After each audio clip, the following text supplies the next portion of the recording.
वो शिक्षक जो अब आंकड़ों के जंगल में खो चुका है। क्या आप जानते हैं एक शिक्षक की सबसे बड़ी हार क्या होती है? वो हार कम वेतन नहीं है, वो हार समाज की आलोचना भी नहीं है। एक शिक्षक तब हार जाता है जब उसकी कक्षा में खड़ा होता है और उसके सामने 50 जोड़ी उम्मीद भरी आंखें होती हैं, लेकिन उसके हाथों में चौक की जगह मोबाइल होता है जिस पर उसे किसी सरकारी डेटा को अपलोड करना होता है।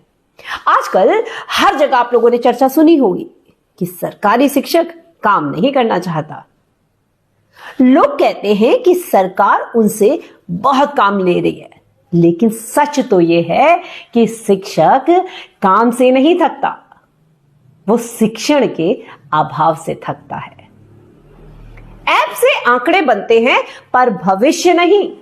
शिक्षक वो जादूगर है जो धूल भरे चेहरे वाले बच्चों में देश के राष्ट्रपति और वैज्ञानिक देखता है, लेकिन आज उस जादूगर को क्लर्क बना दिया है। उसे 36 तरह के एप्लीकेशंस चलाने होते हैं और पोर्टल अपडेट करने होते हैं, ऑनलाइन हाजिरी लगानी होती है, हर घंटे डिजिटलाइजेशन के नाम पर रिपोर्ट्स भेजनी होती है। समाज को समझना होगा कि शिक्षा कोई एप्लीकेशन नहीं है जिसे अपडेट कर दिया जाए। शिक्षा एक निरंतर चलने वाली मानवीय संवेदना है। जब एक शिक्षक का पूरा ध्यान इस बात पर होता है कि सर्वर डाउन है और डेटा अपलोड नहीं हो रहा है, तब उसी पल किसी ना किसी बच्चे का कोई जरूरी सवाल अनसुना रह जाता है। हम आंकड़ों को बेहतर कर रहे हैं, पर क्या हम इंसान को बेहतर कर पा रहे हैं? बीएलओ से लेकर सर्वे तक सब कुछ, बस पढ़ाई को छोड़कर। ये कितनी बड़ी विडंबना है कि लोकतंत्र की रक्षा के लिए चुनाव ड्यूटी से लेकर पशु गणना तक हर काम के लिए सबसे भरोसेमंद कंधा केवल और केवल शिक्षक का है। शिक्षक वो सब करता है बिना धूप, बिना किसी शिकायत के। धूप में चलता है, सर्वे करता है, पोर्टल का पेट भरता है। वो इसलिए परेशान नहीं है कि उसे पैदल चलना पड़ रहा है, वो इसलिए दुखी है क्योंकि इस वक्त सभी चीजों के बीच में उसका बच्चा छूट रहा है। वो जानता है कि जब वो जनगणना कर रहा होता है तब उसकी क्लास का कोई बच्चा अक्षर जोड़ना सीख सकता था। जब वो चुनावी ड्यूटी पर होता है तब कोई बेटिया कविता पाठ कर सकती थी। वो उस अपराध बोध के अंदर अपने आप को हर रोज कोस रहा है और परिणाम शिक्षा का स्तर गिर रहा है। जब बच्चों का शिक्षा का स्तर गिरता है तो सबसे पहली उंगली फिर शिक्षक पे उठा दी जाती है, लेकिन कोई ये पूछता ही नहीं कि उस शिक्षक को साल भर में कितने दिन शांति से पढ़ाने के लिए मिले। जब शिक्षक क्लास में कम और सरकारी पोर्टल पर ज्यादा रहेगा तो फिर ज्ञान कैसे पैदा होगा? सिर्फ डेटा पैदा होगा। और याद रखिए, डेटा से फाइलें मोटी होती हैं, देश नहीं। देश उन बच्चों से बनता है जो क्लास में बैठकर शिक्षक की आंखों में चमक देखते हैं।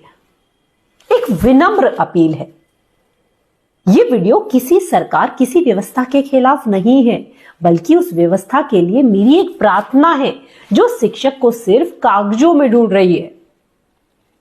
क्या हम एक ऐसा माहौल नहीं बना सकते जहां शिक्षक का एकमात्र धर्म पढ़ाना रह जाए? क्या हम उसे तकनीकी बोझ से मुक्त करके वापस उसकी ब्लैकबोर्ड वाली दुनिया में वापस लौटा दें?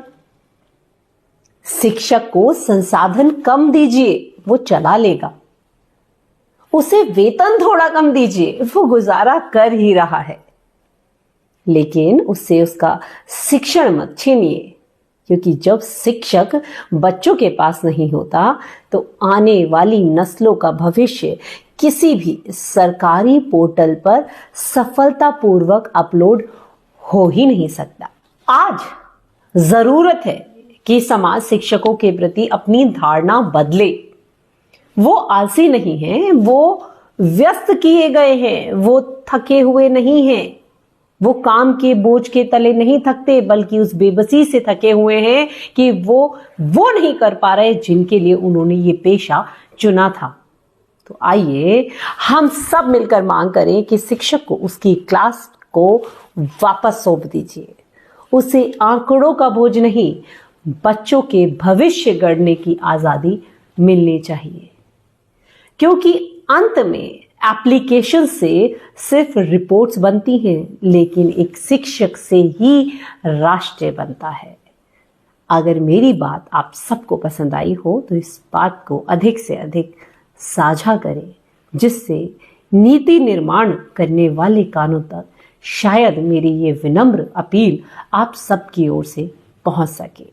और अगर आपको लगता है कि वाकई में इसमें कुछ सुधार की आवश्यकता है तो मेरा कमेंट सेक्शन आप लोगों के लिए खुला है। Respect for teachers. जय हिंद, जय भारत दोस्तों।